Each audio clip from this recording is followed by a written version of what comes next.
আজ ঘুম ভেঙেছে অনেক সকালবেলা উঠেই পায়চারি করলাম কিছুটা, তারপরে এখন ব্রাশ করে নিয়েছি। আর সৌম্য চলে যাচ্ছে পড়তে, তো পড়তে গেল। তারপর আমি গাছগুলো দেখছি। আসলে অনেক দিন তো বাপের বাড়িতে ছিলাম, তারপরে এসে গাছগুলো কেমন আছে, কিভাবে আছে, কতটা ভালো আছে সেটাই দেখছি।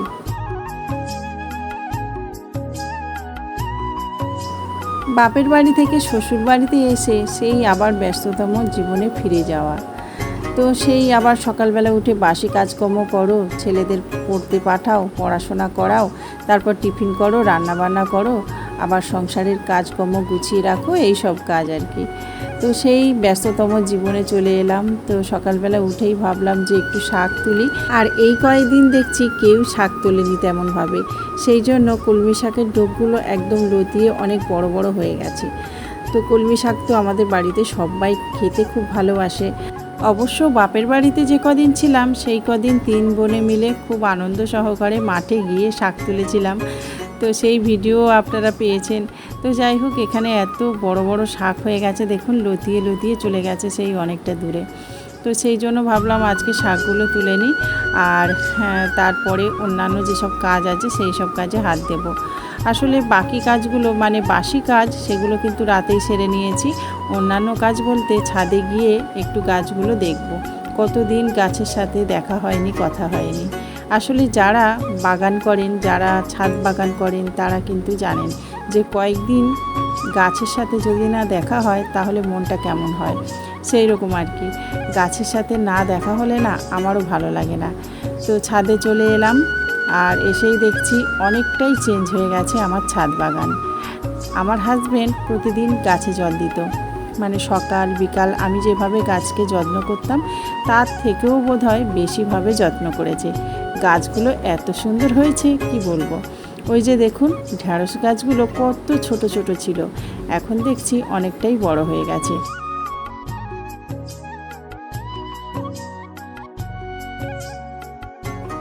রাস্তার ধার থেকে তুলে এনেছিলাম এই গাছগুলোকে, দেখুন কত সুন্দর ফুল ফুটেছে, একদম ফুলে ফুলে আলো হয়ে গেছে আমার ছাদ বাগানটা।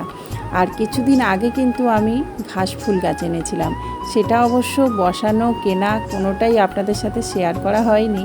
তো সেই গাছগুলো থেকে দেখুন কতটা ফুল হচ্ছে, আর হলুদ, তারপর গোলাপি, সাদা, বেগুনি অনেক রকম ঘাস ফুল এখানে বসিয়েছি।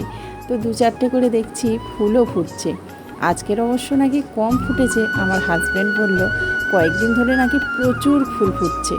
তো যাই হোক, ভীষণ ভালো লাগে জানেন তো এরকম ছাদ বাগানে যখন দেখি ফুল ফুটে একদম আলো হয়ে আছে। আর এই সাদা ফুলটা দেখুন কত সুন্দর, ঠিক যেন গোলাপ ফুল, ভীষণ ভালো লাগছে।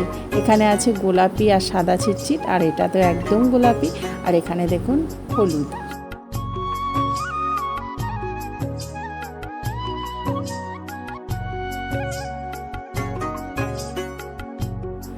ছোট্ট একটা টবে বসিয়েছিলাম এই জুঁই ফুল গাছটা, প্রচুর ফুল ফুটেছিল।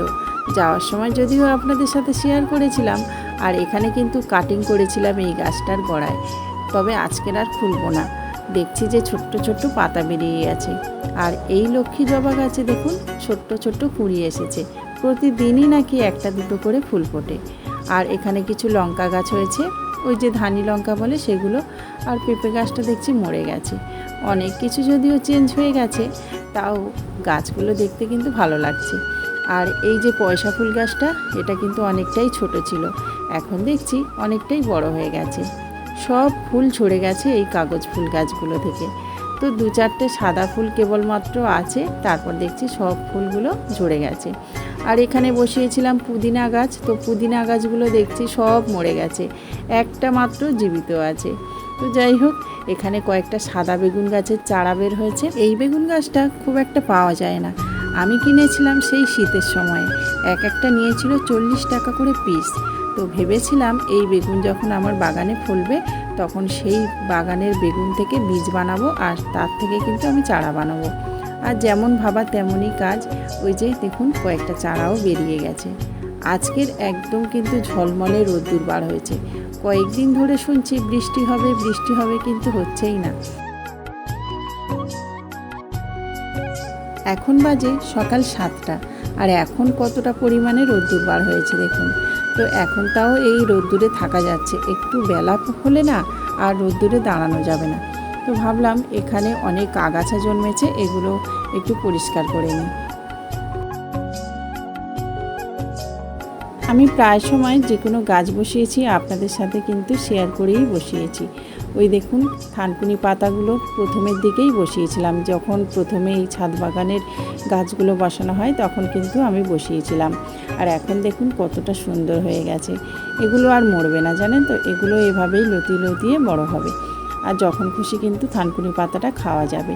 আমাদের এদিকে থানকুনি পাতা যদিও বিক্রি হয়, কিন্তু মাঝে মধ্যে আবার পাওয়াও যায় না।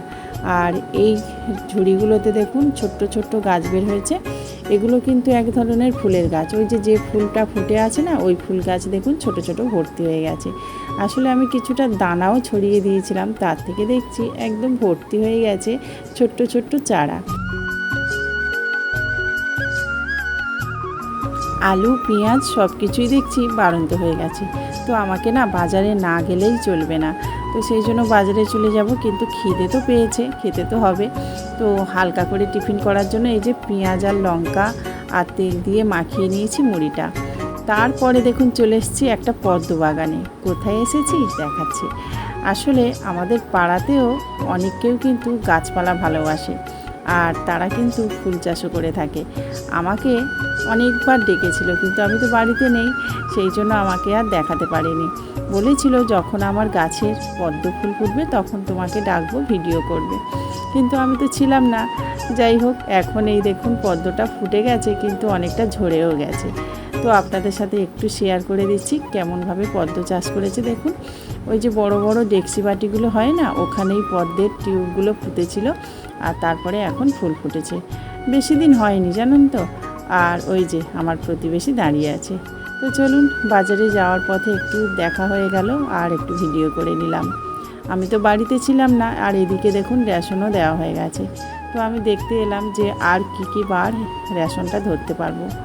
তো রেশন মাসে একদিনই দেয় পাড়াতে, তারপরে কিন্তু অন্য জায়গাতে দেয়। তো সেখানে গিয়েই এখন আমাকে রেশনটা ধরে নিয়ে আসতে হবে। যাই হোক, বাজার করা হয়ে গেছে। আজকের একটু বাটা মাছ নিয়েছি।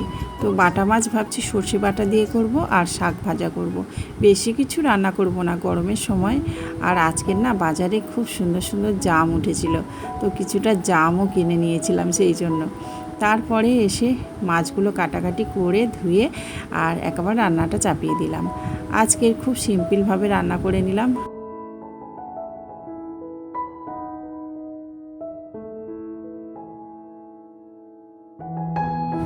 রান্নাবান্না শেষ করে তাড়াতাড়ি খেয়েও নিয়েছি, কারণ বিকালে কিন্তু অনেকটা কাজ আছে। বাপের বাড়িতে থেকে এনেছিলাম অনেকটা গাছপালা আর ডালপালা, তো সেগুলো তো বসাতেই হবে। আর আগের দিন আস্তে আস্তে মোটামুটি 9:30 বেজে গেছিলো। তারপরে এসে রান্নাবান্না আবার বাসি কাজকর্ম আগের দিন সব সেরে রেখেছিলাম। গাছপালা ডালপালাগুলো সব রাখাই ছিল।